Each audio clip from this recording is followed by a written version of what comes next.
संसद का शीतकालीन सत्र आज से शुरू हो गया है। इस सत्र में शिरकत करने पहुंचे प्रधानमंत्री मोदी ने संसद के बाहर मीडिया को संबोधित किया। पीएम मोदी ने कहा कि राजनीतिक सरगर्मी बड़ी तेजी के साथ में बढ़ रही है। कल 4 राज्यों के चुनाव के नतीजे आए। नतीजे बहुत उत्साहजनक है। उन लोगों के लिए उत्साहजनक है जो आम लोगों के कल्याण के लिए, देश के लिए और देश के उज्जवल भविष्य के लिए कमिटेड हैं। प्रधानमंत्री मोदी ने कहा कि सभी समाज और सभी समूहों की महिलाएं, युवा, हर समुदाय और समाज के किसान और मेरे देश के गरीब, ये 4 ऐसी महत्वपूर्ण जातियां हैं जिनके सशक्तिकरण, उनके भविष्य को सुनिश्चित करने वाली ठोस योजनाएं और अंतिम व्यक्ति तक पहुंचने इसके लगातार प्रयास करते रहे हैं।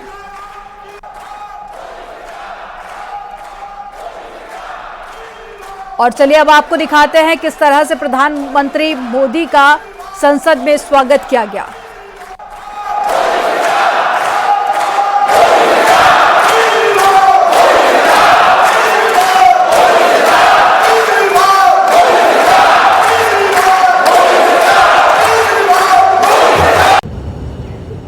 लोकतंत्र का मंदिर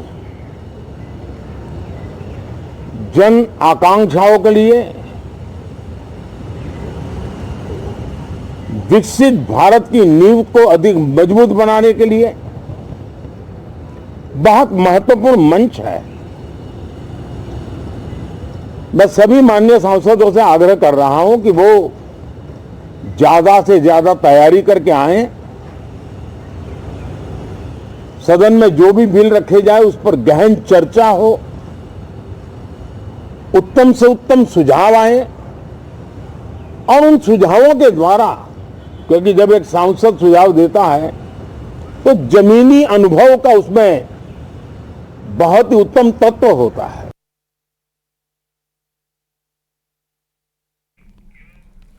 चार राज्यों के चुनाव परिणाम पर केंद्रीय मंत्री साध्वी निरंजन ज्योति का भी बयान सामने आया। उन्होंने क्या कुछ कहा वो आपको सुनवाते हैं। सबसे पहले तो माननीय प्रधानमंत्री जी ने जो गरीबों के लिए गरीब कल्याण योजनाएं चलाई, उनका गरीबों को भरपूर लाभ मिला और माननीय प्रधानमंत्री जी ने निष्ठा से किया। मैं गांव में जा रही थी तो 3 तिहाई महिलाएं होती थी। इसका मतलब महिलाओं को डायरेक्ट लाभ मिला। और दूसरा, जिस तरह से इन्होंने सनातन धर्म को पी करके गालियां दी, तो मैं ये कह सकती हूँ कि सनातन धर्म को गालियां देने वालों को जनता ने मुंह तोड़ जवाब दे दिया। मैम, पीएम ने साफ तौर पर विपक्ष से यह भी अपील की है कि उन्हें कंस्ट्रक्टिव बात करनी चाहिए, उन्हें समझना चाहिए। क्या आपको लगता है कि विपक्ष जो है वो अब समझेगा?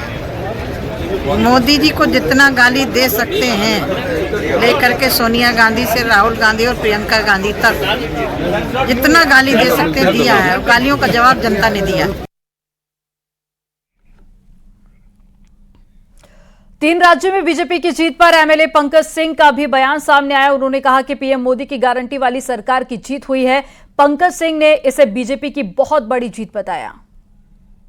बहुत बड़ी जीत है, बहुत बड़ी जीत है। और हम लोग तो आश्वस्त थे ही, लेकिन विपक्ष भी गलतफहमी में तो कहीं पर था कि वह कुछ राज्य जीत रहा है, लेकिन वह फिर से वो बिल्कुल मुंह के बल उनका दावा गिरा है। मोदी जी के नेतृत्व की, उनके ईमानदार नेतृत्व की विजय हुई है। पार्टी के संगठन के का जो कार्यकर्ता हैं उनकी मेहनत की विजय है। मोदी जी की गारंटी जीत गई, लेकिन मोहब्बत की दुकान का शटर नहीं खुला।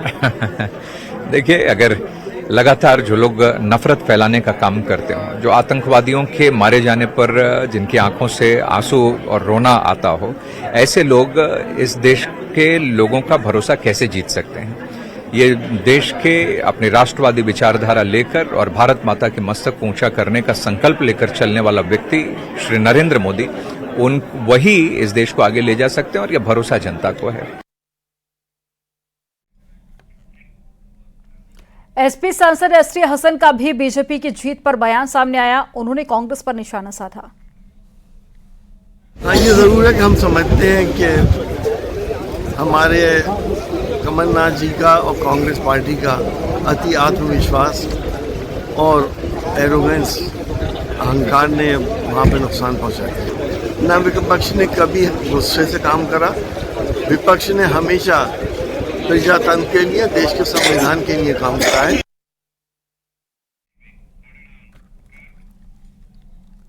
बीजेपी की जीत इतनी बड़ी है कि इसकी चर्चा 7 समंदर पार तक हो रही है। प्रधानमंत्री नरेंद्र मोदी इस वक्त दुनिया भर के बड़े बड़े अखबारों की हेडलाइन बने हुए हैं। ग्लोबल मीडिया में मोदी की बड़ी जीत की चर्चा हो रही है। आपको एक रिपोर्ट दिखाते हैं।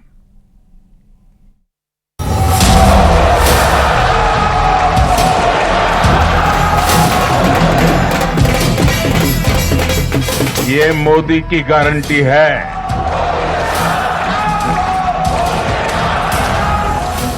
और मोदी की गारंटी यानी गारंटी पूरा होने की गारंटी।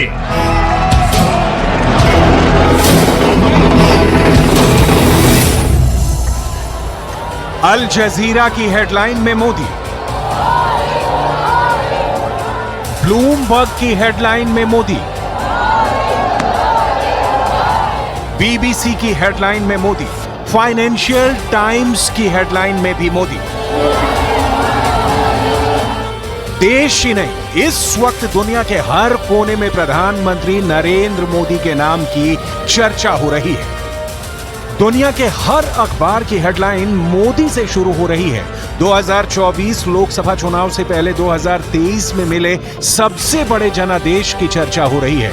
देश के साथ साथ दुनिया के तमाम देशों को 2023 के रिजल्ट में 2024 की तस्वीर साफ साफ नजर आने लगी है। दुनिया के करीब हर बड़े अखबार में मोदी की हेडलाइन है। बीजेपी की जीत पर बीबीसी ने लिखा है, राज्यों के चुनाव परिणाम में जीत से प्रधानमंत्री नरेंद्र मोदी की लोकसभा चुनाव में जीत का रास्ता साफ हो गया है। बीजेपी उत्तरी और मध्य भारत के हिंदी हार्टलैंड में लगभग अजेय दिख रही है। अल जजीरा ने लिखा है कि 4 राज्यों के चुनाव नतीजों से अगले साल होने वाले लोकसभा चुनाव से पहले मतदाताओं के मूड का पता चला है। ब्लूमबर्ग का कहना है, भारत की सत्तारूढ़ पार्टी 3 प्रमुख राज्यों में जीतने के बाद लोकसभा चुनाव में फिर विपक्ष को मात देने के लिए तैयार है। मतदाताओं का यह प्रधानमंत्री नरेंद्र मोदी के लिए समर्थन का एक मजबूत प्रदर्शन है। फाइनेंशियल टाइम्स ने लिखा है, पीएम नरेंद्र मोदी ने राज्यों के चुनाव में शानदार जीत दर्ज की, जो अगले साल आम चुनावों से पहले राष्ट्रीय राजनीति पर उनकी पकड़ को और मजबूत करेगी।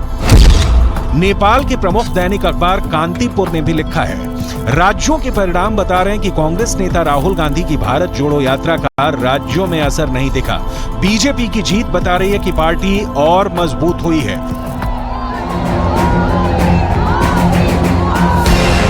मतलब दुनिया के तमाम बड़े अखबार इस वक्त 3 राज्यों में बीजेपी की शानदार जीत के लिए मोदी की तारीफ कर रहे हैं। और मोदी ने भी क्लियर कर दिया है कि 2023 की ये जीत 2024 में बीजेपी की हैट्रिक की गारंटी है।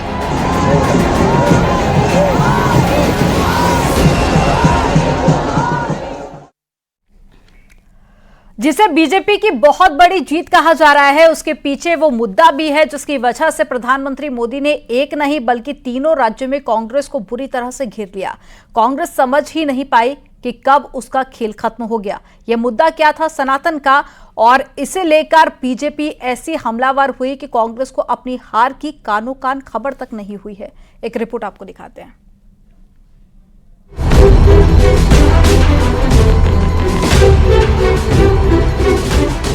सनातन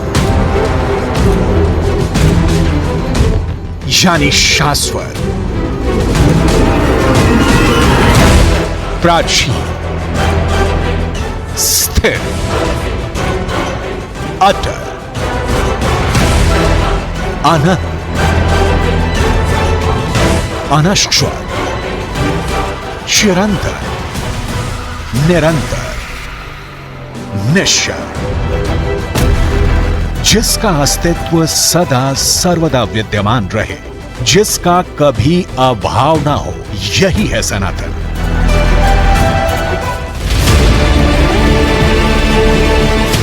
दो 2023 के विधानसभा चुनाव में सनातन मुद्दा बन गया।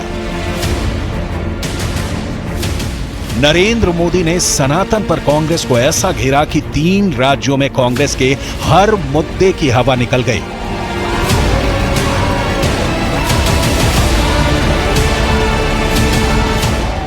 देखते ही देखते सनातन के मुद्दे ने कांग्रेस का वो हश्र कर दिया जिसका अंदाजा शायद खुद बीजेपी को भी नहीं था कि उसकी जीत इतनी ज्यादा बड़ी हो जाएगी। மாநாட்டுடைய தலைப்பே மிகவும் சிறப்பாக அமைந்திருக்கின்றது. சனாதன எதிர்ப்பு மாநாடு என்று போடாமல் சனாதன ஒழிப்பு மாநாடு என்றும் நீங்கள் இதை போட்டிருக்கிறீர்கள், இதை அழைத்திருக்கிறீர்கள், இந்த நிகழ்ச்சிக்கு பெயரிட்டீர்கள். அதற்கு என்னுடைய வாழ்த்துக்கள். சிலவற்றை நாம் ஒழிக்கத்தான் வேண்டும், எதிர்க்க முடியாது. கொசு, டெங்கு காய்ச்சல், மலேரியா, கொரோனா இதையெல்லாம் நம்ம எதிர்க்கக்கூடாது, ஒழித்து கட்ட வேண்டும். அப்படிதான் இந்த சனாதனம்.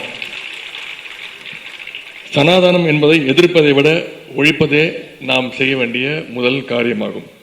எனவே இந்த மாநாட்டிற்கு மிக பொருத்தமான தலைப்பு வைத்திருக்கிறீர்கள், அதற்கு என்னுடைய பாராட்டுகள்.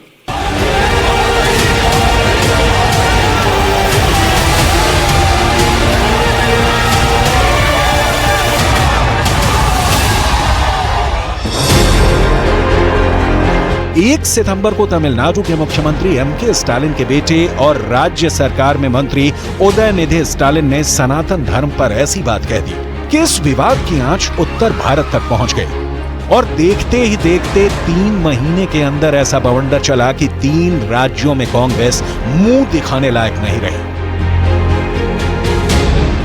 मुझे लगता है कि भारत की जनता ने जातिवाद की राजनीति और सनातन के विरोध को स्वीकार नहीं किया है। सनातन के बिना भारत की कल्पना भी नहीं की जा सकती है। भारत की आत्मा है सनातन, और सनातन को गाली देने वालों के साथ कांग्रेस खड़ी है, ये भारत की जनता को अच्छा नहीं लगा। कांग्रेस सनातन के चक्रव्यूह में फंस गई, कांग्रेस सनातन के अपमान में फंस गई, कांग्रेस अपने सहयोगी दलों के बड़बोलेपन में फंस गई और देखते ही देखते सनातन पर चोट की कोशिश बीजेपी के लिए वोट में तब्दील हो गई। कांग्रेस सिर्फ चुनाव नहीं हारी, कांग्रेस सिर्फ राज्यों में नहीं हारी, कांग्रेस अपने साथियों के जाल में फंसकर यही समझती रही कि उसने बीजेपी को बुनियादी चुनावी मुद्दों में फंसाकर रख दिया है।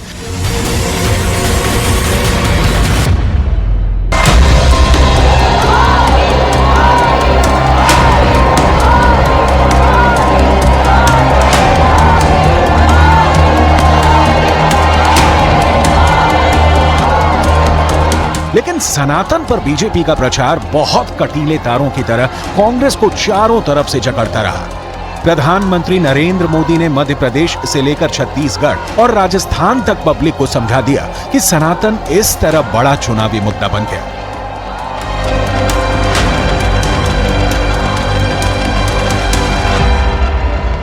कांग्रेस और उसके साथी सनातन को खत्म करने का ऐलान कर रहे हैं, और सनातन को खत्म करने का मतलब है राजस्थान की संस्कृति को खत्म करना।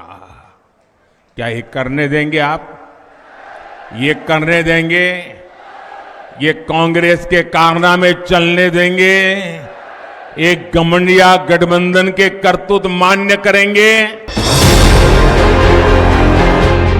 4000 किलोमीटर की पदयात्रा करते हुए राहुल गांधी जो मोहब्बत की दुकान खोल रहे थे, उसके सामने सनातन के खिलाफ उदयनिधि स्टालिन का बयान नफरत का बाजार खड़े करना जैसा रहा। पब्लिक सब देखती रही और फिर अचानक राहुल गांधी की वो महीनों तक चली मेहनत जैसे बिना किसी शोर शराबे के डूब गई।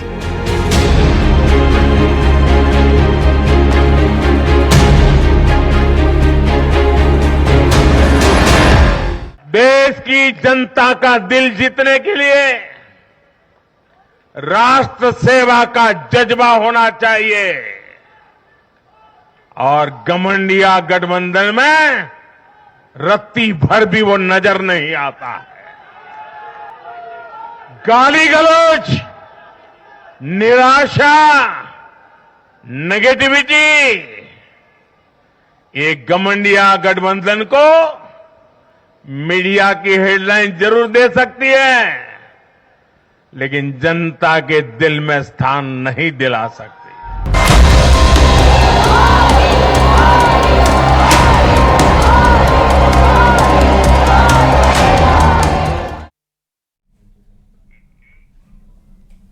यहाँ पर वक्त हो गया एक छोटे से ब्रेक का। आप देखते रहिए न्यूज़ 18।